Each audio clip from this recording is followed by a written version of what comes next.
Good morning, everybody. How's everybody doing? It's an exciting day. We had all the power go off at our house this morning, which is always kind of fun, It's fun till it's not fun, When I was in the shower, so you realize immediately, like, all the things that you're used to that change when your routine changes. So we're going to get right into it this week. I've got a lot of scripture to read, and I really hope that every sermon that's ever given by anybody honors God. But today I really want this lesson to be about God's faithfulness, and I hope that we recognize it in a way that we haven't before, because the faithfulness that God gives to us really goes beyond, I think, anything we can even understand. And hopefully we can touch on that. So anyway, it's been a great couple of weeks. Things have been busy and crazy, and we're starting up with some of our things with our sports and stuff going on. And, George was in town for a week, which was a great blessing. And, George is a crazy guy. He's probably going to be listening. He'll give me a lot of grief about this sermon, but he always says he loves my sermons. He knows that whenever he needs a nap, that he can turn one on and and he can get some rest. But he's very encouraging. And George it's funny. I've known him a long time, and he's crazy, but he's a very loyal friend. And I can think back on times, like, I know when I first met him, and he was anxious about the idea that if he said something that would offend me, that I wouldn't want to be friends with him. I don't know what had happened in his life, or it was just his personality or what. But I knew that definitely I could feel that he would worry that if he said certain things, that if it might upset me. But he was faithful to me, that he would say the things that other people would not. And he would say it even with the idea that, look, I don't know if you're going to like this, and I hope we can still be friends after, which to me seemed kind of crazy, because I was like, oh, of course we'll be friends. But the fact that it was on his heart, that he might say something to me that he was so worried about that I might end our friendship over it, but because he thought it was what was best for me, he would still say it, says a lot about his loyalty and his faithfulness. And so I appreciate that in him. And, I've been called through the years, people have said that I'm very loyal. And I used to, I would just jump on anything positive somebody said about me, I was going to get on board with. I've been insulted enough in my life up to that point, that if somebody said something that was good, I'm like, yes, I am that. I'll take it. I was sick of being, you're short, you're fat, your hair's funny, you're ugly. So you say I'm loyal, I'll take it. It was great. But to be honest, as I go on, I'm kind of guilty, because I realize I'm not really as loyal as I've gotten credit for through the years. The truth is, I like what I like. That's not really the same as loyalty. I like what I like, and I have a lot of OCD. In the right circumstance, that could be construed as loyalty. But trust me, I have been just as disloyal to as many people as I've been loyal, and I'm ashamed of that. But I want to confess it, and I think that really by nature, that is man's nature. Whether we like it or not, we're all like that to a point. We like what we like, and we try to be loyal, but the deeper things get, the less loyal we are. And unfortunately, most of us have a point where we tap out and we cut everybody else loose before we give up what we want, which is unfortunate. But that's the way it is with a lot of people. That's how our sinful nature is. If we look at Proverbs 20, verse 6, it's a verse that God showed me in a lesson several months ago. And he really put it in my head. It's one of those that when he showed it to me, it was used in a small part of that sermon, but he tucked it away for me. It says, many a man claims to have unfailing love, but a faithful man who can find?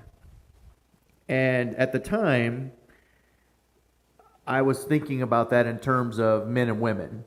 And, the men that we see, and how men when they're chasing a woman or when they're courting a woman, that they claim their unfailing love and their devotion and how much they care about someone. But once they have acquired the love that they're looking for, how faithful are they? We look out all over the world from the beginning of time, and there's a lot of stories about men chasing women. And so men are not as faithful as we would hope, but they claim their unfailing love. And I saw it in that context, and it really reiterated what I was thinking about, the idea that, we're really faithful to our emotions. We see what we want and what makes us feel good, and we dig in. If you go down a little bit in verse 9, it says, "Who can say I've kept my heart pure? I am clean and without sin." And as I looked at those, I realized it's not even just a matter, particularly verse 6, it's not just a matter of if we claim our unfailing love to women, but also we do this with the Lord. We claim our unfailing love for God, when we want something, when things are going a certain way, we're very quick. I love the Lord. I love God. We see it. I mean, let's face it. I know I'm guilty, and I see it all around with Christians. I know that we want to talk about God and how much we love Him, but we're very quick to break His commands, and we're very quick, really, to get angry with Him when we're not getting what we want. We're not faithful to God like we should be. We claim that we love Him, but we're not as faithful to Him as we should be. Jeremiah 17:9 says, "The heart is deceitful above all things. Who can understand it?" And unfortunately, we are more faithful to our emotions than we are to God. We claim our unfailing love for God, but when our heart wanders, we chase it. So I confess that I haven't been as faithful as I should be, and I haven't been as faithful to people, and I haven't been as faithful to God.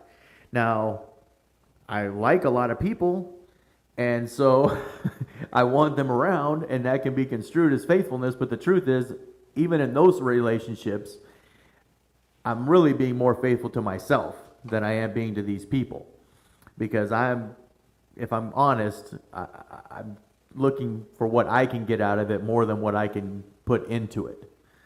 I don't think there's any bigger example than my wife. We can look at the marriage that we have, how blessed we are. I've talked about it before, but I prayed for a marriage exactly like what I have. I spent a lot of time. This was my big dream in life, was to get married and have kids. And I've gotten the wife that I wanted. I've been blessed. I have a woman who's an incredible woman, and yet, you can see that my love has been so shallow that all too often the circumstances are that what I'm loving is what Michelle does for me, or what Michelle brings to me. I love that I'm in this relationship because I'm being so blessed. God is teaching me, probably much more slowly than Michelle would hope. But God is teaching me that that's not really what love is, and that love is actually, giving back. That's a hard concept. When you lived in America and you hear all the romantic love, it sounds pretty good. That's not the only true love that's out there. And even in my job, I've been blessed. You guys know I've been spoiled. I had the dream of the job I wanted, and it's surpassed. Reality has surpassed everything I ever thought about it. It's been great, wonderful, great friends, great times, exciting. It's everything I've wanted, everything that I hoped for when I thought about getting into it, and people were saying, it's not like on TV. It's exactly like I thought. It's great. But you can look back, and you guys know, my struggles, all my struggles. I would say most of you know almost all my struggles, and certainly my most recent ones. And you can look at my marriage and my job and know that I prayed very hard. I had an idea in mind what I wanted. I was very specific. It wasn't like I was like, oh, God, just kind of make me happy. No, I knew this is what I want. Anything outside of this isn't going to cut it. And God has been so gracious to me that he's blessed me with those things. But even as he's blessed me, what's happened? When things aren't going exactly as I like, or when things take a turn, I'm very quick, not just to say, okay, well, I'm upset with this and I want to see some changes, or hey, I got to get things together. I want to scrap it all.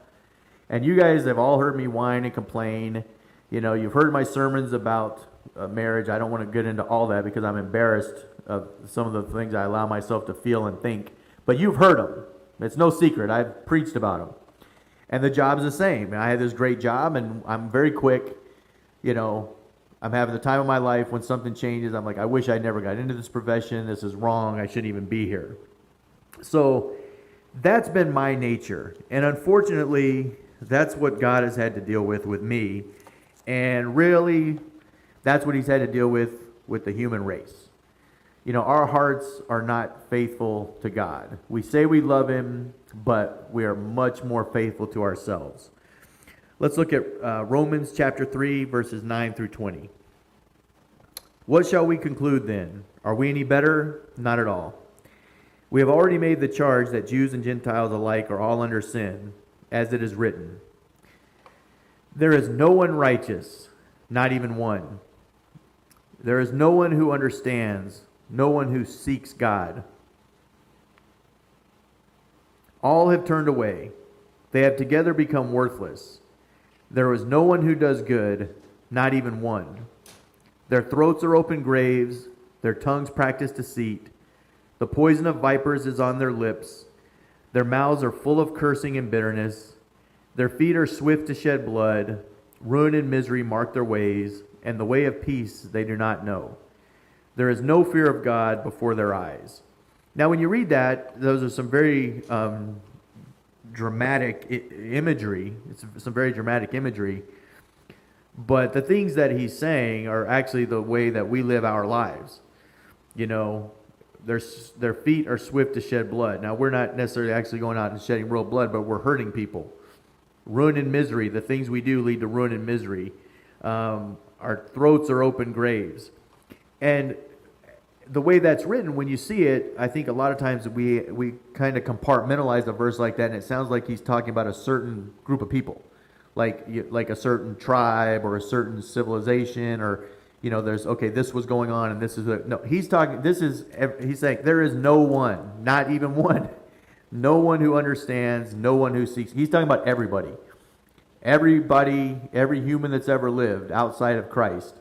We all fit into this in some category. And I thought about how discouraging that must be to God, that he's got to put up with us, that he knows that no one's actually even really seeking him. You know, the best we can do is we want to know God.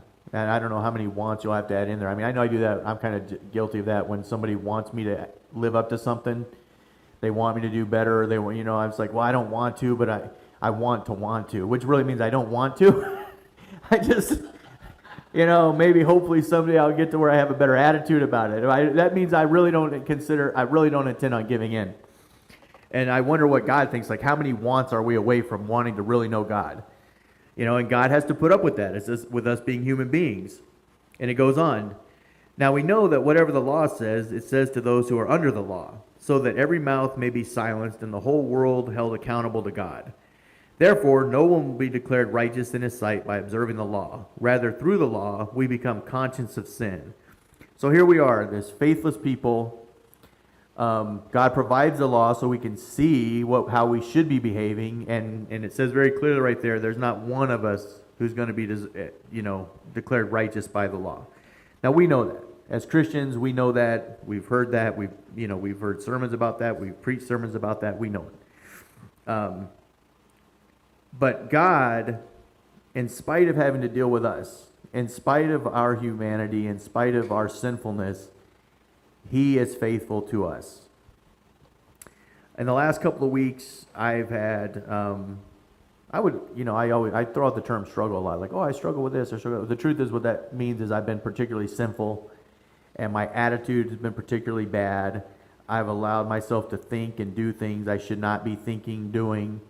And I, to the point where in the midst of it, knowing God, thinking I'm in big trouble. And knowing that I deserve whatever God brings, whatever wrath he brings, like what consequences am I setting myself up for? And I'm ashamed of that. I don't want that to sound like I'm bragging. I hope it doesn't. But I am amazed and I am touched by how gracious God has been with me through that. I didn't set out with the intention to behave badly so that he would be gracious to me. I just recognized in the middle of it, man, I'm in deep. What am I thinking? What's going on here? And recognizing through that and coming out of that, just how faithful he was to me. And it really dawned on me that I think I think a lot of people, I don't know if everyone, but we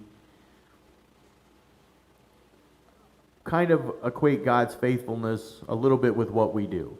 Like if we're good, he's going to treat us good. If he's bad, he's going to treat us bad. And certainly, we have it set up like we read in Romans 2. If you do evil, there's going to be trouble. If you do good, there's going to be good. I mean, we're living a life here that's set in motion, and there are elements of that. But that doesn't have anything to do with God's faithfulness. God is always faithful to us. No matter how lousy we are, God is faithful to us. And I was getting ready for this sermon, and I just happened to think, well, I don't know what's going on.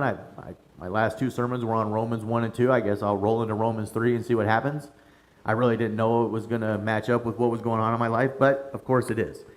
And this is where it starts. Romans 3, verses 1 through 8. What advantage then is there in being a Jew, or what value is there in circumcision? Much in every way. First of all, they've been entrusted with the very words of God. I think we take that for granted. I mean, just that verse, think how incredible that verse is at the end. First, they've been entrusted with the very words of God. There's a time when you could be wandering around on this planet wondering about God and who and what and how am I going to live, what. And if you knew somebody actually had the words from God to live your life, that's a big deal. The fact that we don't see that as a big deal is a big deal. We need to think about how gracious God has been, that he's provided us with his word. That's not really the lesson, that just got me off guard. What if some did not have faith? Will their lack of faith nullify God's faithfulness? Not at all. Let God be true and every man a liar. Think how awesome that is. That is incredible. And that's exactly how God treated me over the last few weeks. Well, he's treated me that way my whole life, but he specifically showed me these last few weeks. My behavior was so bad, and even out of it, I prayed for some very specific things, and I don't want to get into the details. They're very specific, and completely outside of my control. These weren't things where I could direct how things were going, and coming out of my own sin, I knew that I deserved the exact opposite of any of these requests. And yet God just heaped blessing after blessing after blessing on me. And he revealed to me how faithful he is. Let God be true and every man a liar. As it is written, so that you may be proved right when you speak and prevail when you judge. But if our unrighteousness brings out God's righteousness more clearly, what shall we say? That God is unjust in bringing his wrath on us? I'm using a human argument. Certainly not. If that were so, how could God judge the world? Someone might argue, if my falsehood enhances God's truthfulness and so increases his glory, why am I still condemned as a sinner? Why not say, as we are being slanderously reported as saying, and as some claim that we say, let us do evil that good may result. Their condemnation is deserved. That blows me away. That's exactly what I was going through, and I hope that the idea being that we recognize, look, you can't walk into something saying, well, I know God's faithful, so I can do what I want. It's going to work out, and he's going to look. That's a matter of your heart. That is certainly not acceptable, even though I think that if we're honest with ourselves, we do that to some degree. I hate to admit it, and I would say that I didn't just walk into my sin saying, oh, I know God will forgive me, but in my heart I know it. And I want to confess that. But we know that God is so faithful that our unfaithfulness really does reveal just how great he is. Not because we had any part in it, not because we had any plan in it, but because it's just the truth. We're so unfaithful, so sinful, so ridiculous that God's faithfulness is glorified that much more. It's incredible. So that's what I wanted to preach about. You know, I didn't know that's what it was going to be. It was going on in my life, and then, okay, I had no verses, so I just went into this Romans 3. Oh, miraculously, here it is, exactly what God's saying. And I told Steve this story a minute ago, and I hope you guys don't get sick of the how my lessons came together stories. But to me, it's incredible. And what I really want to reveal is, look, God's putting these together. So this is not just Jay up here saying things, whether they be good or bad or however it goes. I want you to know what God is doing so that you're touched by it. And, I saw that, and I talked to Jerry during the week just because I had been so moved by that verse. Let God be true and every man a liar. I mean, that just kind of blew me away. I'm like, wow, that's something that I know is true, but I didn't ever really felt it the way that God was revealing it to me. So I'm like, okay, let's expound on that.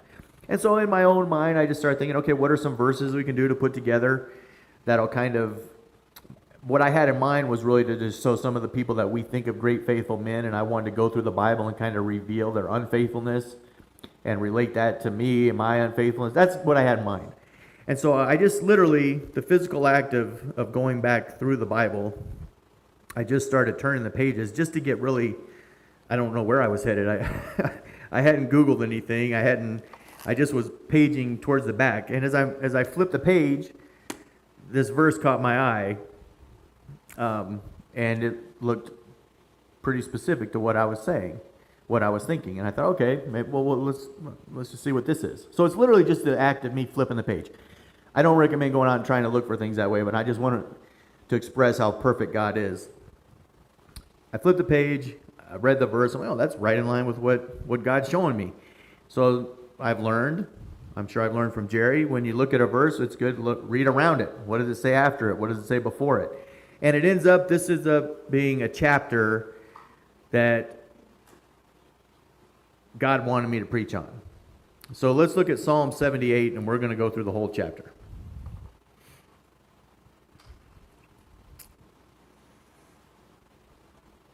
And now remember, what I had been looking for was the idea of going and showing people that how sinful men are, even the most respected men in the Bible, when you look at them, how rebellious and sinful they'd been and how faithful God had been. That was my plan. And just to show how great God is, that the fact that his faithfulness is so perfect and how gently he treats us and how wonderfully he treats us. That's what I was going to go into, and I'll talk more about that in a minute. Psalm 78, we'll start in verse 1. O my people, hear my teaching. Listen to the words of my mouth. I will open my mouth in parables. I will utter hidden things from old. What we have heard and known, what our fathers have told us. We will not hide them from our children. We will tell the next generation the praiseworthy deeds of the Lord, his power and the wonders he has done. He decreed statutes for Jacob and established a law in Israel, which he commanded our forefathers to teach their children, so that the next generation would know them, even the children yet to be born, and they in turn would tell their children. Then they would put their trust in God and would not forget his deeds, but would keep his commands. They would not be like their forefathers, a stubborn and rebellious generation. So right here out the bat, I mean, it touches me that's like what moved me in the first part of Romans, the fact that it's a big deal that God's given us his word. It's a big deal that he's given us his laws. It's a big deal that he's told us what's good for us. He didn't have to do that. The fact that we don't see that as a big deal really is convicting to me. They would not be like their forefathers, a stubborn and rebellious generation whose hearts were not loyal to God, whose spirits were not faithful to him. The men of Ephraim, though armed with bows, turned back on the day of battle. They did not keep God's covenant and refused to live by his law. They forgot what he had done, the wonders he had shown them. He did miracles in the sight of their fathers in the land of Egypt, in the region of Zoan. He divided the sea and led them through. He made the waters stand firm like a wall. He guided them with the cloud by day and with light from fire all night. He split the rocks in the desert and gave them water as abundant as the seas. He brought streams out of rocky crag and made water flow down like rivers. That's pretty much, I would say, that's the life he's given us. That's the life he's given this country. I mean, you look back and you see how we got established and the things that this country overcame. You look at the Christians and the life that we've lived in this country, and I would say it's certainly been one of God going before us and giving us victory after victory after victory. And we, just like the Israelites, respond very, very similarly. But they continue to sin against him, rebelling in the desert against the Most High. They willfully put God to the test by demanding the food they craved. I think about that. They put God to the. I mean, that, to me, that's a very human thing to do. They're not up there yelling about morality and God. How can we, save the world for you, or how can we establish you on? No, they want what they want to eat. God's done all these things for them, and yet what makes them test God? Demanding the food they craved. They spoke against God, saying, "Can God spread a table in the desert?" So they're ticked off. He takes them out in the desert, and they're ticked off not just because of that, because is he going to feed us here? When he struck the rock, water gushed out and stream flows abundantly. But can he also give us food? I mean, they're acknowledging a miracle he did, but they're still ticked as well. He gave us water, big deal. Water is just going to keep us alive. It's not going to, make me full. Can he supply meat for his people? When the Lord heard them, he was very angry. His fire broke out against Jacob, and his wrath rose against Israel, for they did not believe in God or trust in his deliverance. Yet he gave a command to the skies above and opened the doors of heaven. He rained down manna for the people to eat. He gave them the grain of heaven. Men ate the bread of angels. He sent them all the food they could eat. He let loose the east wind from the heavens and led forth the south wind by his power. He rained meat down on them like dust, flying birds like sand on the seashore. He made them come down inside their camp, all around their tents. They ate till they had more than enough, for he had given them what they craved. But before they turned from the food they craved, even while it was still in their mouth, God's anger rose against them. He put to death the sturdiest among them, cutting down the young men of Israel. In spite of all this, they kept on sinning. In spite of his wonders, they did not believe. So he ended their days in futility and their years in terror. Whenever God slew them, they would seek him. They eagerly turned to him again. So you want to know why God punishes you? You want to know why hard times come? This is why. He wants us to turn to him. God's discipline is perfect. They remembered that God was their rock, that God Most High was their Redeemer. But then they would flatter him with their mouths, lying to him with their tongues. That's so real. That's so practical. Even when we get close to God, when we see him, when we love him, when we remember him as our rock, as our Most High Redeemer, well, then what do? We don't really honor and glorify him as that. We do for a very short time, and then we see him as what? The source of the stuff we want. And we start spinning our wheels trying to get more out of him. They remembered that God was their rock, that God Most High was their Redeemer, but then they would flatter him with their mouths, lying to him with their tongues. Their hearts were not loyal to him. They were not faithful to his covenant. Yet he was merciful. He forgave their iniquities and did not destroy them. Time after time he restrained his anger and did not stir up his full wrath. He remembered that they were but flesh, a passing breeze that does not return. How often they rebelled against him in the desert and grieved him in the wasteland. Again and again they put God to the test. They vexed the Holy One of Israel. They did not remember his power, the day he redeemed them from the oppressor, the day he displayed his miraculous signs in Egypt, his wonders in the region of Zoan. He turned their rivers to blood. They could not drink from their streams. He sent swarms of flies that devoured them and frogs that devastated them. He gave their crops to be grasshoppers, their produce to the locusts. He destroyed their vines with hail and their sycamore figs with sleet. He gave over their cattle to the hail, their livestock to bolts of lightning. He unleashed against them his hot anger, his wrath, indignation, and hostility, a band of destroying angels. He prepared a path for his anger. He did not spare them from death, but he gave them over to the plague. He struck down all the firstborn of Egypt, the first fruits of manhood in the tents of Ham. But he brought his people out like a flock. He led them like sheep through the desert. He guided them safely, so they were unafraid.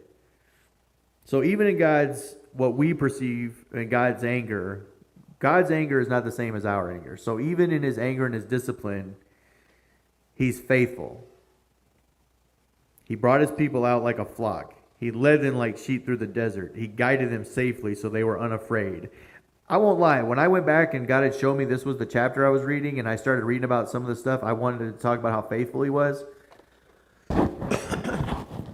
I really hope that it just said, like, God is so wonderful, and he takes care of you, and he just loves you, and he blesses. And I started reading these things about, the discipline and the punishment, and I thought, how am I going to sell this as God's faithfulness? But God is faithful because he is perfect. When he's disciplining us, he is being faithful to us. He's not chasing his emotions. He brought his people out like a flock. He led them like sheep through the desert. He guided them safely, so they were unafraid. How often have you guys gone through stuff and God's brought you right through it? He's still doing that with us. But the sea engulfed their enemies. Thus he brought them to the border of his holy land, to the hill country his right hand had taken. He drove out nations before them and allotted their lands to them as an inheritance. He settled the tribes of Israel in their homes. But they put God to the test and rebelled against the Most High. They did not keep his statutes. Like their fathers, they were disloyal and faithless, as unreliable as a faulty bow. They angered him with their high places. They aroused his jealousy with their idols. When God heard them, he was very angry. He rejected Israel completely. He abandoned the tabernacle of Shiloh, the tent he had set up among them. He sent the ark of his might into captivity, his splendor into the hands of the enemy. He gave his people over to the sword. He was very angry with his inheritance. Fire consumed their young men, and their maidens had no wedding songs. Their priests were put to the sword, and their widows could not weep.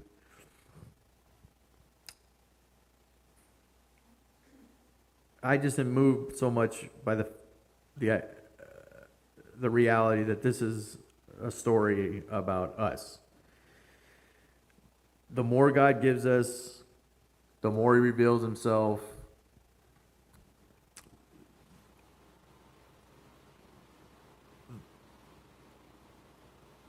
The more perfect he is, shows how unperfect we are. We're so disloyal. We all know, I preached a few weeks back, a month ago, where it says everybody knows God. Romans made it very clear. God made it that way. Every man knows God, that there is a God. It says it right there in the Word. And yet what we do is we take all of his blessings and then we just look for the next thing we want. This really touched me in that we're still doing this. I mean, when people argue against Christ and against God and against the idea of Christianity, what do they say? It's usually the idea, well, how do we know? And if God is real, why would he allow this? And if God is taking care of me, how come he lets these things happen? We're continually questioning God, and he's continually taking care of us. Then the Lord awoke as from sleep, as a man waked from the stupor of wine. He beat back his enemies. He beat back his enemies. He put them to everlasting shame. Then he rejected the tents of Joseph.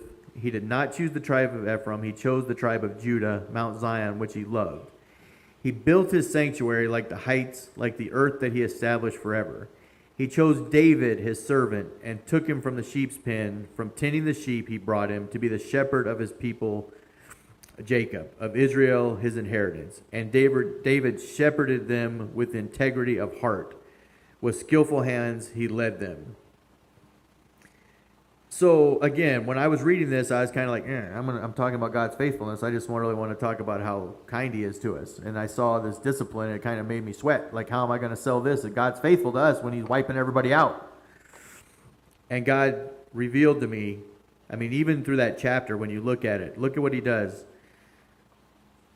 He gives them the discipline he needs. He gives them the blessing they need. And then what does he do? And then he chooses David. He gives them a king that shepherds them the way he wants them shepherded. And we know, of course, that David is in the bloodline that leads to Christ. And I don't think that's any accident. That's why that's here. God's faithfulness doesn't always look like faithfulness to us. And that's not because God's not faithful. It's because we are so sinful. I kind of had the analogy. This might sound silly, but I was kind of thinking like playing racquetball. You know, like racquetball, you got a million things going on, and we're running. I don't know if if you think of yourself as the guy playing, you're running the ball, the whole bit. Here's the deal about racquetball: God is the wall. Everything's going to go on around him. Everything's going to happen. People are going to sweat. People are going to drop. Things are going to bounce. Things are going to, all this stuff's going to happen, and God is not going to change. God's emotions are the truth. So his faithfulness is perfect. Our emotions are of the flesh, like he said earlier, a passing wind. His emotions are perfect. It's reality. So God's faithfulness to us doesn't always look like faithfulness, and that's not because he's not faithful. It's because we're so unfaithful that we have the audacity to question God because of what he's doing. He is the truth. Let's look again. John 1, verses 1 through 5. And verse 14.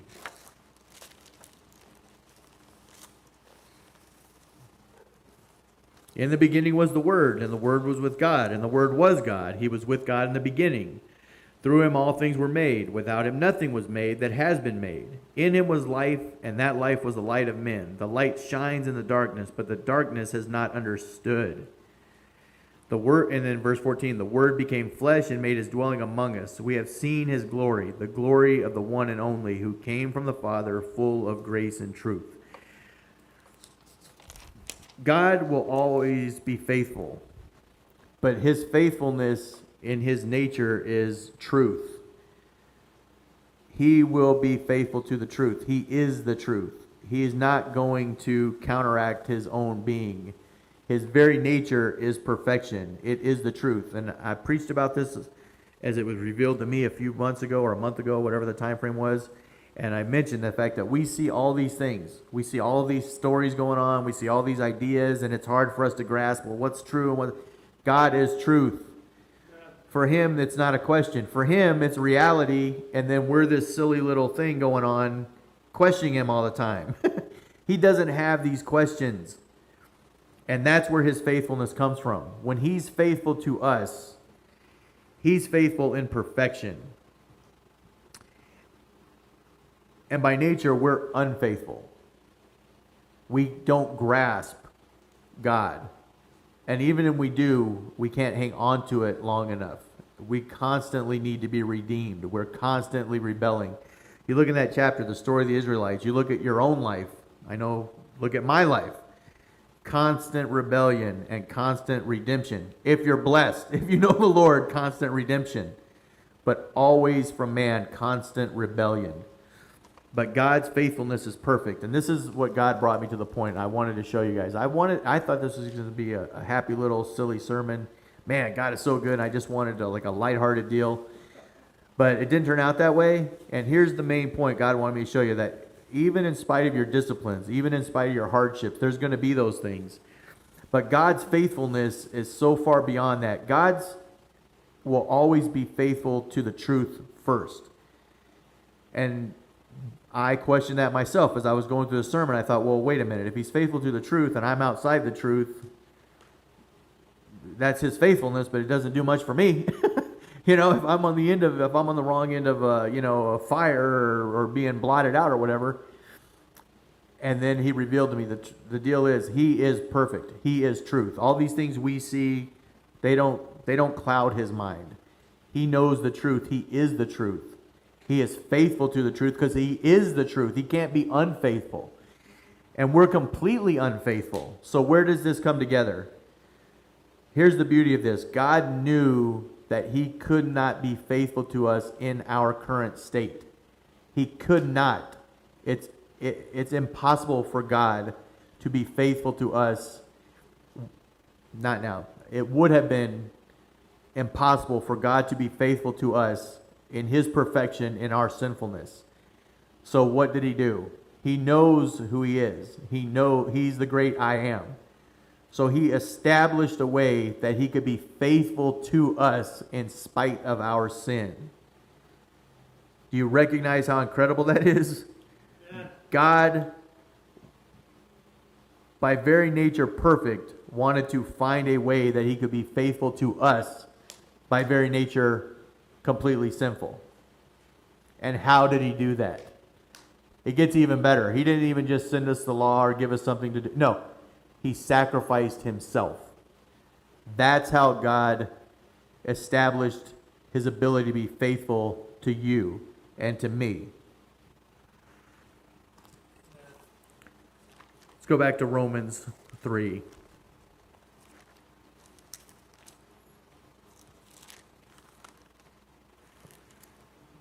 Verse 21.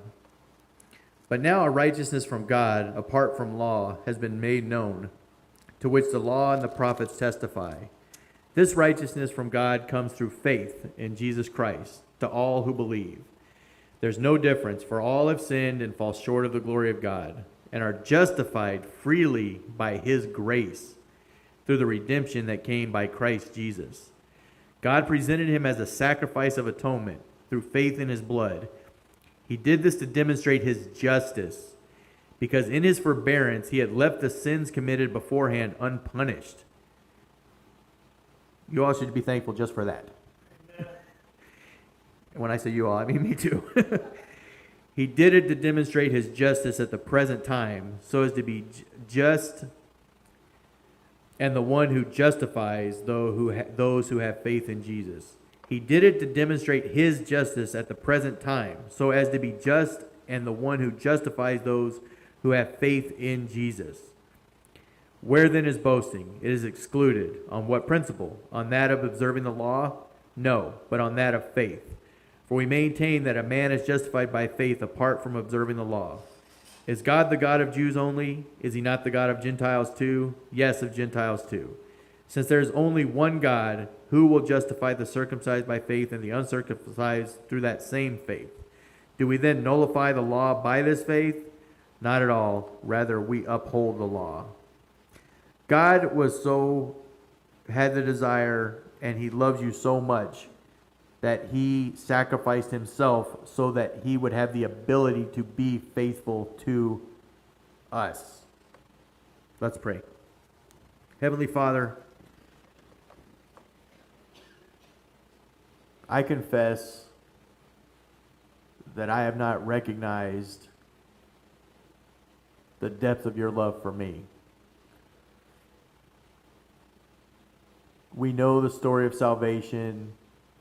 We know the story of redemption. And yet we continue to take it for granted. Holy Lord, I pray that you would impress upon our hearts just what that means. Just what it took for a perfect God to establish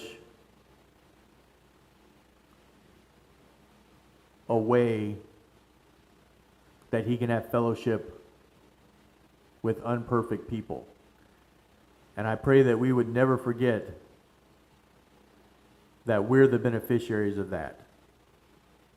In our pride, in our rebellion, in our arrogance, Lord, so often we see ourselves as something worth being saved. And I confess to you that we are not. I thank you, Lord, that in your perfection you loved us enough to save us. Thank you and praise you, Lord, in your Son's holy name. Amen.